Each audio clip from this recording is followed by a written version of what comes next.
Kaya lang ang problema kasi pagka ganito ang gagawin natin, isa lang ang papalitan. I-compare natin to sa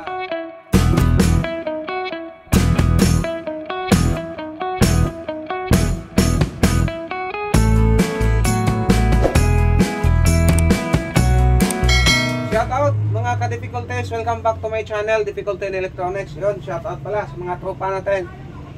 Si G-Tech, si G-Tech na, may mga dulo eh. OJT natin, magaling na rin to. Ito, may gagawin tayo. Xenon, ang issue nito ay bigla na lang daw nawala ng display. So, check natin kung ano ang dahilan bakit nawala ng display. So, may power na siya. Power on natin, no? Nag-green. Uy, may logo.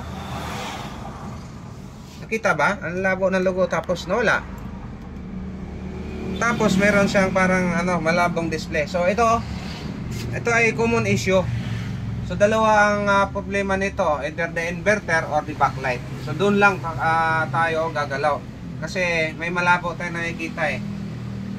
Ngayon, buksan natin. Ito common issue to sa mga lang to pang beginners, ika nga.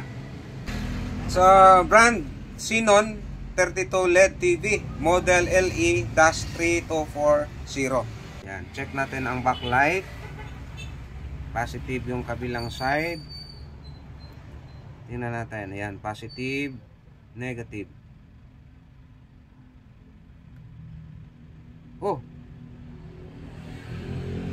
Wala na to. Ang taas na oh. May reading siya 100, 200, umakyat. Wala na to, pundi na to pag ganon. So yan na yun, meron siyang 1, 2, 3, 4, 5, 6, 12 na backlight. Check natin kung ano tong backlight na to, 6 volts ba yan o 3 volts ba.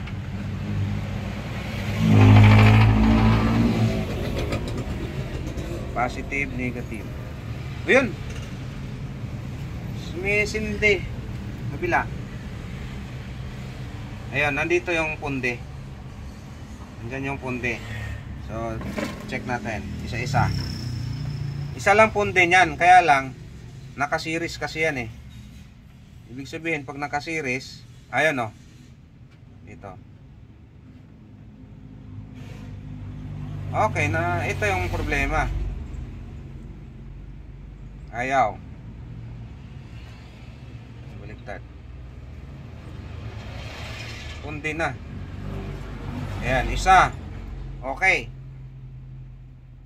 Ito yung may tama. So, pag pinalitan natin tong isa, tapos papanda rin natin, gagana na uli yun. Kaya pagka ito lang ang palitan natin, yung mga katabi niya, malapit na rin maubos yan.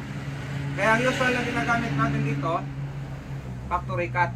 So, hindi tayo nag-i-stock ng ganito kasi pag ganito ang i-stock natin, kailan ito mabenta yun. Yung stock natin, puro factory cut. Parehas lang ang trabaho nun. Wala pa akong back job nun na simula nang nagpapalit ako. Tumatagal naman siya. Okay, check natin kung ilan ang voltahe pala. Hindi natin na-check eh. Kung ilan ang supply nito.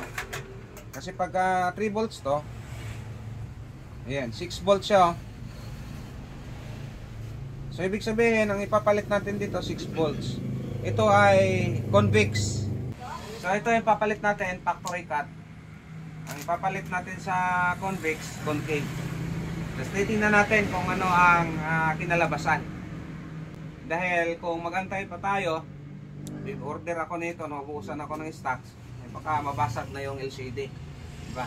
Mahirap naman ibalik na hindi natin malagyan. So ito yung gagawin natin. Kaya pag bumili ako online, madalas ko nang binibili, puro concave na. Madalang na akong umorder ng ganito na convex. Yan.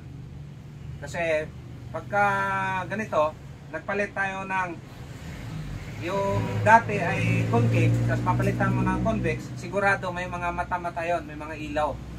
Hindi magandang tingnan kasi ang daming mga makikita doon na parang araw. So hindi siya kapantay. Okay, tatanggalin ko lang muna ito, tapos papalit natin ito. Okay, so yan na, nilagyan na natin ng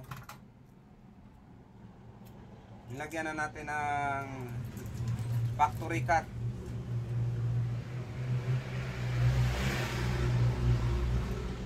Hindi naman nahirap magkabit ng factory cut eh. Sundan mo lang yung tamang linya. Check natin kung mapapaandar niya ba. Iyan, okay ko.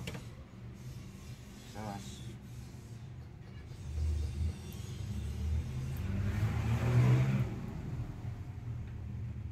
Yun, power on. Yun. So, yun na. Final test tayo. Yan, naka-standby na siya. Angat natin. Tingnan natin kung mabubuhay ba si Xenon uli. Yun. Okay, so yan oh. Wala kang makikitang ano yan. Wala kang makikitang bakat. Dahil siguradong hindi talaga bumakat yan o babakat yan. Dahil concave ang gamit natin. Okay, so yun lang siguro. Maraming salamat sa inyong panonood.